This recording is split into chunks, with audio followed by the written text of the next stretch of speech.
Friends, welcome to Edufly NEET. और last के class में हमने जीओसी में कुछ बेसिक कॉन्सेप्ट समझे थे, जैसे नंबर ऑफ सिग्मा बॉन्ड कैसे फाइंड कर सकते हैं, नंबर ऑफ पाई बॉन्ड कैसे फाइंड कर सकते हैं, हाइब्रिडाइजेशन आप कार्बन का कैसे फाइंड कर सकते हो किसी भी स्ट्रक्चर में। तो आज की क्लास में भी हम लोग उसी को कंटिन्यू करते हैं और आज की क्लास में मैं आपको बताऊंगा इलेक्ट्रोनेगेटिविटी क्या होता है, व्हाट इज इलेक्ट्रोनेगेटिविटी। तो इसके बारे में हम लोग डिस्कशन करते हैं। तो इलेक्ट्रोनेगेटिविटी बेसिक आपको ये समझना है कि tendency to withdraw the shared pair of electron. मतलब अगर कोई भी एटम, दो एटम अगर बॉन्ड बना रहे हैं, उनके बीच में है, तो एक एक इलेक्ट्रॉन शेयर किया होगा, या जितने भी इलेक्ट्रॉन एक बॉन्ड बनाने के लिए एटलीस्ट एक एक इलेक्ट्रॉन चाहिए ही चाहिए। मीन्स अगर हम लोग एक एग्जांपल देख लें हाइड्रोजन और क्लोरीन का, हाइड्रोजन और क्लोरीन का हम लोग एग्जांपल देखें तो इसमें क्या है, हाइड्रोजन ने एक इलेक्ट्रॉन दिया और क्लोरीन ने एक इलेक्ट्रॉन दिया। तो इसमें क्या होगा कि ये जो दोनों इलेक्ट्रॉन रखे हुए हैं उसको अपने तरफ अट्रैक्ट करने का टेंडेंसी क्या कहलाता है, इलेक्ट्रोनेगेटिविटी किसी भी सिस्टम का। मींस अगर आप हाइड्रोजन और क्लोरीन, इसका एग्जांपल हम लोग इस तरीके से समझते हैं कि दो लोगों ने बिजनेस किया, अपना स्टार्टिंग में जो शेयर उन्होंने 50-50% इन्वेस्ट करा, और उसके बाद क्या हो गया कि एक ज्यादा ताकतवर हो गया और दूसरा उससे वीक हो गया। तो क्या करेगा, जो ज्यादा ताकतवर है वो जितना भी प्रॉपर्टी है वो चाहेगा कि भाई मेरे तरफ आए, और वो धीरे धीरे 70-30 का रेशियो लेके जाएगा, 60-80-20 का रेशियो लेके जाएगा, है ना। तो इसी तरीके से यहां भी होता है, जब हाइड्रोजन ने एक इलेक्ट्रॉन दिया और क्लोरीन ने एक इलेक्ट्रॉन दिया तो क्या होगा कि इसमें से जो ताकतवर, भले ये दोनों शेयर कर रहे हैं, कोवैलेंट बॉन्ड बना रहे हैं तो शेयरिंग चल रहा है, भले ये दोनों शेयर कर रहे हैं, लेकिन क्या होगा कि दोनों में पावरफुल जो होगा वो थोड़ा ना थोड़ा अपने तरफ इलेक्ट्रॉन को क्या करेगा, विड्रॉ करेगा। तो मींस ये जो इलेक्ट्रॉन पेयर है उसको अपनी तरफ खींचने की टेंडेंसी को हम लोग क्या बोलते हैं, इलेक्ट्रोनेगेटिविटी। तो आपने क्लास 10th में भी इस टर्म के बारे में सुना होगा कि यार क्लोरीन का जो इलेक्ट्रोनेगेटिविटी होता है वो हाइड्रोजन से ज्यादा होता है। तो क्या करेगा, ये इस वाले इलेक्ट्रॉन जो शेयर्ड पेयर इलेक्ट्रॉन है वो अपने तरफ खींचने का ट्राई करेगा। तो यहाँ पे क्या आ जाएगा, पार्शियल नेगेटिव, और इसमें क्या आ जाएगा, पार्शियल पॉजिटिव। इसलिए HCl की बात करें तो ये किस टाइप का बॉन्ड है, ये एक पोलर कंपाउंड है, पोलर बॉन्ड है। सिंपली अगर इलेक्ट्रोनेगेटिविटी को डिफाइन करें या बोले कि क्या होता है, तो आप क्या बोलोगे कि भाई tendency to withdraw shared pair of electron. केवल इलेक्ट्रॉन बोलने से नहीं चलेगा, शेयर्ड पेयर ऑफ इलेक्ट्रॉन।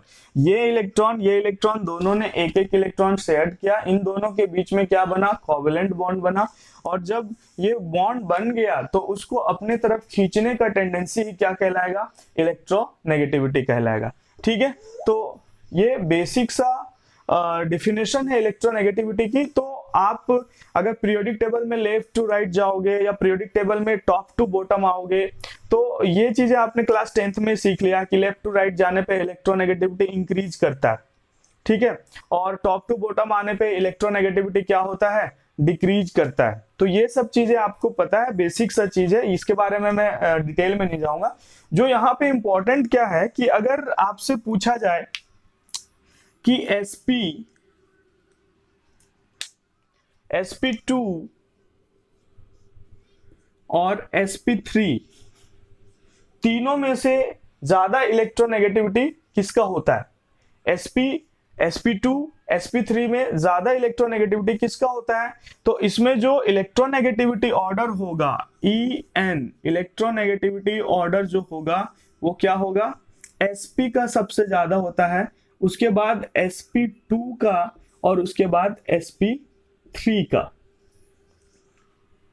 मतलब अगर कोई सा भी बात कर ले, कार्बन का ही बात करते हैं कि वो sp हाइब्रिडाइज्ड है और उसके इलेक्ट्रोनेगेटिविटी के बारे में पूछा जाए तो आप बोलोगे कि यार उसका सबसे ज्यादा होता है, ठीक है। इसी तरीके से अगर sp2 के बारे में बोला जाए, जैसे यहां पे ही एग्जांपल ले लें, CH ट्रिपल बॉन्ड CH, ये है CH2 डबल बॉन्ड CH2, और ये CH3। अब इस कार्बन को ले लिया जाए, इस कार्बन को ले CH2 और यहाँ पे इस कार्बन को ले, तो आपसे जब पूछा जाए कि भाई ये तीनों में इलेक्ट्रोनेगेटिविटी किसका सबसे ज्यादा है, तो आप देखोगे कि ये कौन सा कार्बन है, ये sp कार्बन है। बताया था मैंने लास्ट क्लास में कि जो sp sp2 sp3 देखते हैं वो किससे देखते हैं, नंबर ऑफ सिग्मा बॉन्ड से। यहाँ पे एक एक दो नंबर ऑफ सिग्मा बॉन्ड, मतलब ऑर्बिटल कितने, 2 ऑर्बिटल ले लोगे आप तो क्या हो जाएगा वो sp। यहाँ पे 3 सिग्मा बॉन्ड तो 3 ऑर्बिटल ले लोगे तो क्या हो जाएगा sp2। इसी तरीके से यहाँ पे 4 सिग्मा बॉन्ड तो sp3। अब बात रहा इलेक्ट्रोनेगेटिविटी का, तो मैंने पहले ही बता दिया कि जो इलेक्ट्रोनेगेटिविटी ऑर्डर है वो क्या होगा, sp greater than sp2 greater than sp3। मतलब सबसे ज्यादा किसका रहता है इलेक्ट्रोनेगेटिविटी, वो होता है sp का। और ऐसा क्यों होता है, क्योंकि यहाँ पे जो आपको बुक में भी लिखा हुआ मिलेगा कि जो परसेंटेज s है, मींस s ऑर्बिटल का परसेंटेज जिस भी हाइब्रिडाइज्ड ऑर्बिटल में ज्यादा होगा वो ज्यादा इलेक्ट्रोनेगेटिव होगा। ऐसा क्यों होता है, अगर परसेंटेज s इंक्रीज कर रहा है तो इलेक्ट्रोनेगेटिविटी भी क्या हो रहा है, इंक्रीज कर रहा है। तो ये बहुत ही समझने वाली बात है कि sp sp2 sp3 में परसेंटेज s कैरेक्टर किसमें ज्यादा है, s का परसेंटेज किसमें ज्यादा है, तो आप देखोगे कि sp में कितना है, sp में 50% है। 2 ऑर्बिटल है, एक s एक p। अगर s का आपको परसेंटेज निकालना है क्या करोगे आप, 1/2 × 100 s। समझ में आ रहा है, बेसिक सा मैथ्स है ये मैं समझाने नहीं जा रहा, ठीक है। इसी तरीके से यहाँ पे जब sp2 की बात करें तो 3 ऑर्बिटल, उसमें से s का परसेंटेज निकालना है तो 1/3 × 100 कर दोगे, 33 समथिंग आएगा। और sp3 में 4 ऑर्बिटल है, उसमें s का परसेंटेज निकालना तो 1/4 × 100 तो 25%। तो यहाँ पे sp में जो s का परसेंटेज है वो कितना है, 50% है, और इसमें 33, इसमें 25। तो s का परसेंटेज सबसे ज्यादा किसमें है, वो sp वाले में। तो उससे हम लोग, अच्छा s को ही क्यों ले रहे हैं फैक्टर, सबसे बड़ा क्वेश्चन यहाँ पे ये रहेगा कि s को ही सर क्यों ले रहे हैं, p का ही कंट्रीब्यूशन क्यों नहीं हो रहा है। तो इसमें p का कंट्रीब्यूशन इसलिए नहीं लेते हैं क्योंकि s का जो साइज आप देखोगे कि उसका साइज जो होता है स्फेरिकल होता है। अगर आपने एटॉमिक स्ट्रक्चर देखा है तो उसमें ऑर्बिटल का शेप के बारे में हमने पढ़ा है। तो s का जो साइज होता है, वो शेप जो होता है वो क्या होता है, स्फेरिकल होता है, और वो साइज में भी छोटा होता है, और वो न्यूक्लियस के पास होता है। तो वो न्यूक्लियस के पास है, इसका मतलब वो किसी इलेक्ट्रॉन को यहां रखिए तो s ऑर्बिटल का क्या टेंडेंसी होगा, उसको ज्यादा खींच पाएगा। लेकिन अगर p ऑर्बिटल की बात करें, p ऑर्बिटल आपका डंबल शेप होता है। मैं आऊंगा जब एटॉमिक स्ट्रक्चर पढ़ाऊंगा तो सारा चीज बताऊंगा मैं, लेकिन अभी आपको इतना तो नॉलेज होगा, s ऑर्बिटल का शेप स्फेरिकल और p ऑर्बिटल का शेप डंबल शेप, और उसका साइज भी बड़ा होता है। तो न्यूक्लियस के पास नहीं रहता। न्यूक्लियस के पास रहने से क्या प्रॉफिट मिल रहा है कि भाई वहां पे एक पॉजिटिव चार्ज है, प्रोटॉन है, तो वो हेल्प कर रहा है किसे खींचने में, इलेक्ट्रॉन को खींचने में। तो जो इलेक्ट्रॉन को इजिली खींच पाएगा उसका इलेक्ट्रोनेगेटिविटी ज्यादा होगा। तो इसीलिए p का साइज बड़ा हो जा रहा है और उसका इलेक्ट्रॉन को विड्रॉ करने में कंट्रीब्यूशन उतना ज्यादा नहीं होगा। इसीलिए हम लोग किसे ले रहे हैं, फैक्टर s को ले रहे हैं। परसेंटेज s जितना ज्यादा उतना ही ज्यादा आपका क्या होगा, इलेक्ट्रोनेगेटिविटी होगा।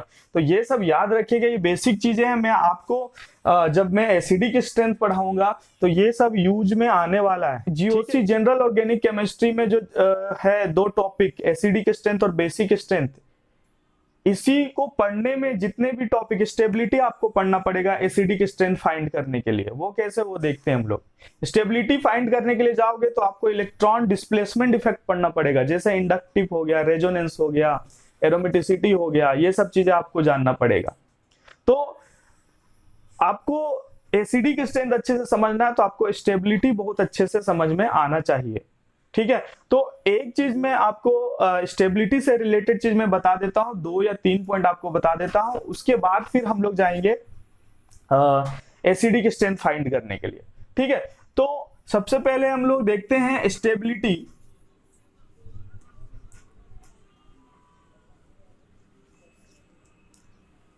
ठीक है, स्टेबिलिटी की बात करें तो कोई सा भी अगर चार्ज सिस्टम है ना, चार्ज सिस्टम है तो वो अपने आप को स्टेबल करने के लिए क्या करना चाहेगा, न्यूट्रलाइज करना चाहेगा, ठीक है। तो कोई चार्ज सिस्टम है और न्यूट्रल सिस्टम है, इसमें अगर आपको पूछा जाए कि कौन सा ज्यादा स्टेबल है भाई, तो आप क्या बताओगे कि सर न्यूट्रल सिस्टम जो होता है वो ज्यादा स्टेबल होता है। ठीक है, आप ही का एग्जांपल अगर आपसे ही दे दिया जाए कि भाई आपको अगर एक टाइम जब आप एक फ्री हो और एक टाइम जब आप पे बहुत सारे होमवर्क मिले हुए हो या आपको कुछ अदर काम दे दिया गया हो, तो उस समय आपको क्या लगेगा कि भाई मैं स्टेबल नहीं हूं, उस समय आप स्टेबल नहीं रहोगे। लेकिन जिस समय आप फ्री हो उस समय पूरा स्टेबल हो। स्टेबल का मतलब यही नहीं होता है कि आप चार्ज सिस्टम न्यूट्रल है कि नहीं है यही केवल देखो, नहीं, रिलैक्स्ड फॉर्म में है, कंफर्ट जोन में है, ये भी स्टेबिलिटी होती है। अगर मैं खड़ा हूं, हमारे लिए मेरे लिए स्टेबिलिटी क्या हो जाएगी कि भाई मैं बैठ जाऊं। ठीक है, तो इस तरीके से क्या स्टेबिलिटी को कैसे पढ़ेंगे कि यार कोई कंफर्ट जोन में है, कोई रिलैक्स्ड फॉर्म में है, ठीक है, या चार्ज है तो वो न्यूट्रल में जाना चाहेगा। ठीक है, तो यहां पे हम लोग इसी तरीके से स्टेबिलिटी को पढ़ेंगे। तो सबसे फर्स्ट पॉइंट जो होगा स्टेबिलिटी में वो क्या होगा कि भाई जितने भी चार्ज सिस्टम होते हैं, चार्ज सिस्टम होते हैं वो less stable then neutral system.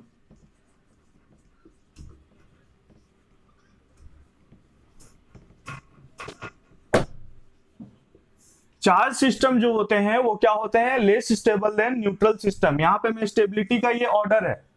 ठीक है, तो जितने भी चार्ज सिस्टम और न्यूट्रल सिस्टम में अगर आपको कंपेयर करने के लिए दिया जाए स्टेबिलिटी, तो आप क्या करोगे कि भाई जो न्यूट्रल होगा वो क्या होगा, सबसे ज्यादा स्टेबल होगा। ये समझ पा रहे होगे आप। ठीक है, एग्जांपल ही हम लोग ले लें, अगर बात कर लें ROH, और अगर आपको RO माइनस में कंपेयर करने के लिए दिया जाए कि भाई ज्यादा स्टेबल कौन है, तो कौन सा ज्यादा स्टेबल होगा, ROH। ठीक है, तो ये आपको समझ के कल चलना है। 3 पॉइंट में बताऊंगा, इसी के बेसिस पे पूरा स्टेबिलिटी आपको कंप्लीट करना है। उसके बाद हम लोग एसिडी के स्ट्रेंथ पे जाएंगे, और एसिडी की स्ट्रेंथ जब हम लोग फाइंड करेंगे तो वहां पे स्टेबिलिटी का कॉन्सेप्ट यूज में आएगा। इसीलिए अभी आपको ये समझना बहुत ही जरूरी है, इंपॉर्टेंट है। तो स्टेबिलिटी का फर्स्ट पॉइंट मैंने क्या बताया भाई कि जो चार्ज सिस्टम होता है वो लेस स्टेबल होता है, किससे, न्यूट्रल सिस्टम से। दूसरा पॉइंट अगर हम लोग बात करें, अगर कोई चार्ज और चार्ज में कंपेयर करने के लिए दे दिया सर, तो क्या करेंगे उस समय, तो आपको क्या देखना है वहां पे, चार्ज न्यूट्रलाइजेशन।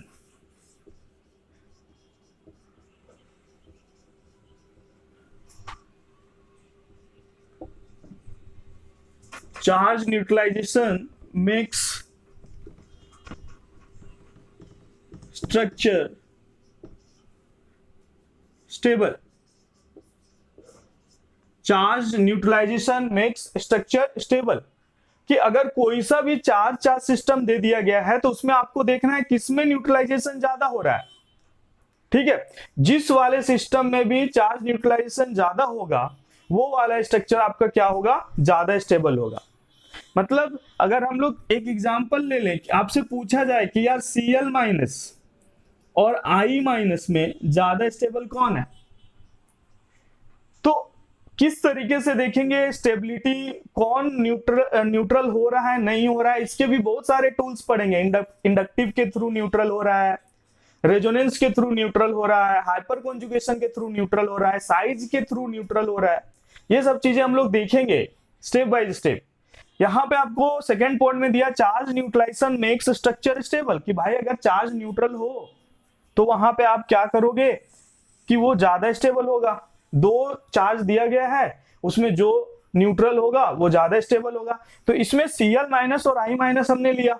अब देखेंगे कि चार्ज दोनों के ऊपर चार्ज है, नेगेटिव चार्ज है, तो इसमें आपको फाइंड करना है भाई दोनों में ज्यादा न्यूट्रल कौन सा है।